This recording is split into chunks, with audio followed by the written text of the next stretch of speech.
the Logos. He is called Haru in Egypt, which not only signifies the word, but also denotes as a victim doomed to be sacrificed, whether as the sufferer on the top or the cross, and bound to slaughter. He comes to earth as the one God in the form of a man. So here's the first time you actually see the concept of a God actually being equated or looked upon in a human form. Everything else before this point was all the images we've been looking at. Go to page 205 in your book. I want you to just see another image of a God and understand that these are not humans. Oh, you know what? That's the wrong book. I have two books open here. I'm sorry.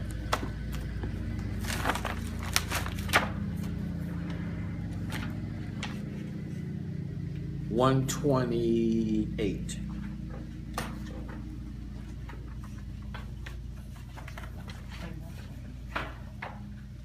You don't have 128? See these? You don't have this one somewhere? No, sir. 129? That's not 28. I've It's seen that. It's It's on 129. Okay. Yeah, that's 128. That's 128, but it's the. Okay. Yeah, it's just flipped out. So notice these gods are not pictured as in a human form. That's the point. So up until now, all gods have been either in a zoo type or the eschatology showing part man, part animal. I wish I had I didn't bring it. What? The God of the Egyptians, where it actually showed the judgment scene and it had the, That should be in here somewhere, shouldn't it? Thought it would.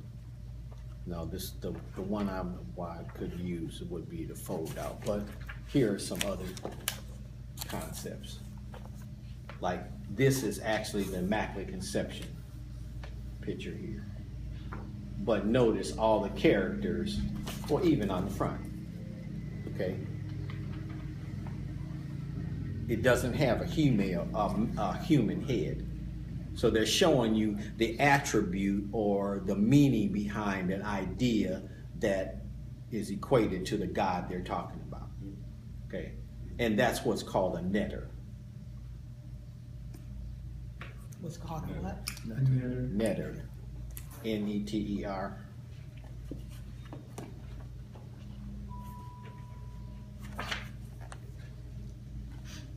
Okay, I'll pass this around because here you can see it. Thoth and Horus binding together the throne of Osiris, Isis, blah, blah.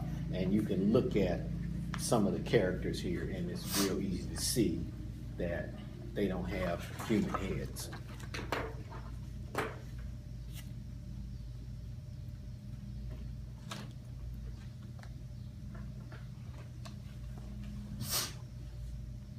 Okay, then the paragraph, Her was one of the earliest names given to the great God. He who came to earth in the form of a man. Right. To give the message to the people for guidance for the future generations. Now, was Ha'or, is he a god of the solar cult? Or are they going back? They're bringing stuff from, that actually is really old. Ha'or. Yes, that's a real old deity. So that actually goes back to Stellar. Stellar. Okay, but they're bringing that concept, the same, okay. Here, you got, is this the next page in you guys' book, hopefully? Yeah. Okay. So you can see the god Temu in human form.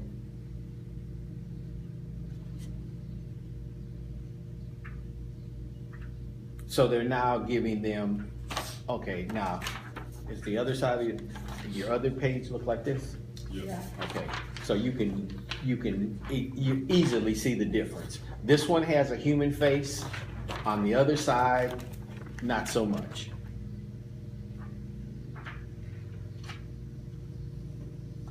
See that? You have Horus seated in the boat, resting on the waters of heaven. Cookie, you see that? Mm-hmm. I'm looking at it. Hey, Right.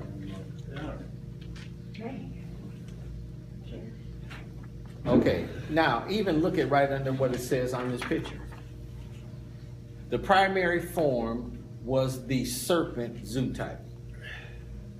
So this guy way back when was portrayed as the serpent type. The serpent was that thing that drank up all the water. I'm going way back now. When you started out at Her, you had Horus 1, and then you had Set. Okay. Now, when this gets flipped over, so Set becomes equated with negativity, the dark, the bad, and the fight. Okay. Now, keep in mind, at the equator, they're equal. The further I go north, the less I can see of the south. Everything in the north becomes dominant and good. Everything in the south becomes old and bad. Okay, so they then depict it as the serpent who did bad, as opposed to Horus, who brings the light, the life giver. Okay.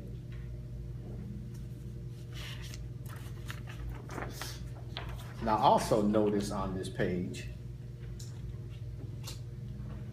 the heads, stuff on the head, the hats. If you don't know this, which I've said before, but I'll say it again.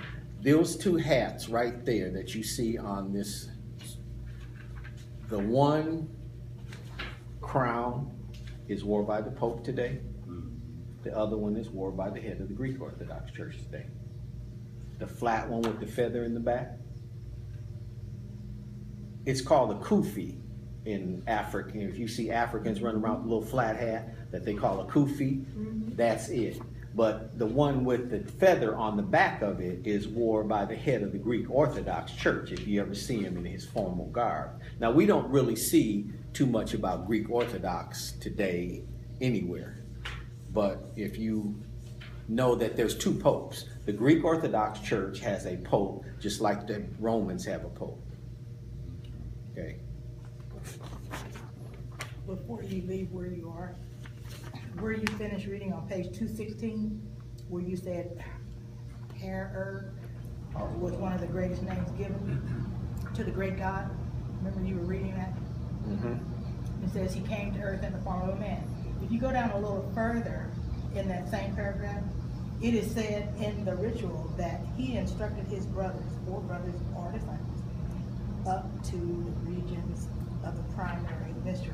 The mystery, this is my point, the mystery within the veil that was rent in death, which was before all mysteries, because it is the mystery of the one eternal God and the Son who issues from the Father in his likeness, which two are one.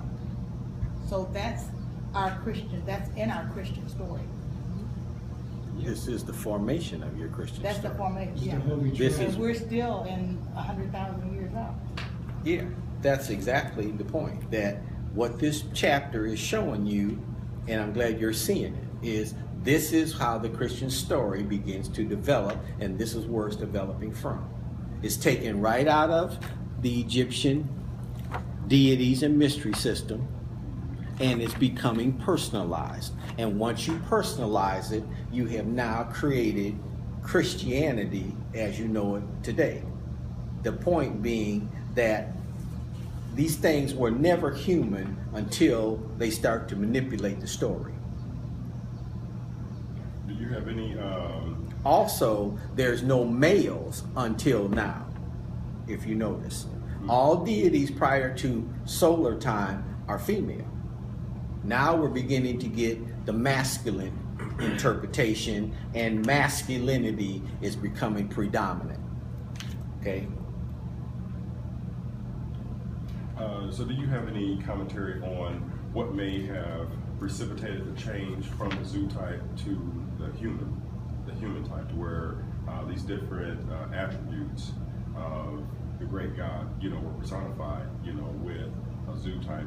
Like, what may have been taking place, maybe socially or psychologically or whatever, that may have precipitated the need for that change? Two things.